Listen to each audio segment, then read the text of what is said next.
Israeli বাহিনী ও লেবাননের সশস্ত্র গোষ্ঠী হিজবুল্লাহর পাল্টাপাল্টি হামলায় উত্তেজনা বিরাজ করছে অঞ্চলটিতে। হিজবুল্লাহর পাল্টা আক্রমণে ইসরায়েলের 18 সেনা আহত হয়েছেন। এদের 6 জনের অবস্থা গুরুতর। আরো জানাচ্ছেন লুৎফর কবির। ইরান ইসরায়েল সংঘাতের মাঝেই অঞ্চলটিতে নতুন করে উত্তেজনা আরও বেড়েছে। কিছুদিন ধরেই লেবাননের সশস্ত্র গোষ্ঠী হিজবুল্লাহর সঙ্গে ইসরায়েলি বাহিনী দফায় দফায় সংঘাতে জড়িয়েছে।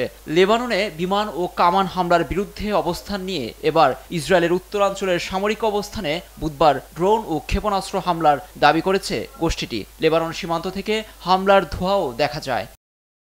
হিজবুল্লাহ বিবৃতিতে জানায়, লেবাননে ইসরায়েলি বাহিনীর হামলায় তাদের কয়েকজন সদস্য নিহতের বদলা নিতেই ইসরায়েলি সামরিক স্থাপনায় এই হামলা চালানো হয়।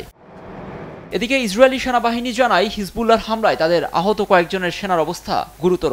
লেবানন থেকে বেদুইন গ্রাম আরব আল আরামশে অভিমুখে ট্যাঙ্ক বিধ্বংসী ক্ষেপণাস্ত্র এবং ড্রোন হামলা হয়। একই জায়গায় পাল্টা আক্রমণে যায় তেল আবিব। গত 7 অক্টোবর ইসরায়েল ফিলিস্তিনের গাজা ভূখণ্ডে হামলা চালানোয় এর বিরুদ্ধে অবস্থান নেয় হিজবুল্লাহ। সীমান্ত এলাকায় ইসরায়েলি বাহিনীর দিকে প্রায়শই হামলা চালাচ্ছে গোষ্ঠীটি। গাজায় আগ্রাসন বন্ধের আহ্বান জানিয়ে আসছে ইরান সমর্থিত এই বাহিনীটি। লুৎফর কবির, নিউজ ডেস্ক, দেশ টিভি।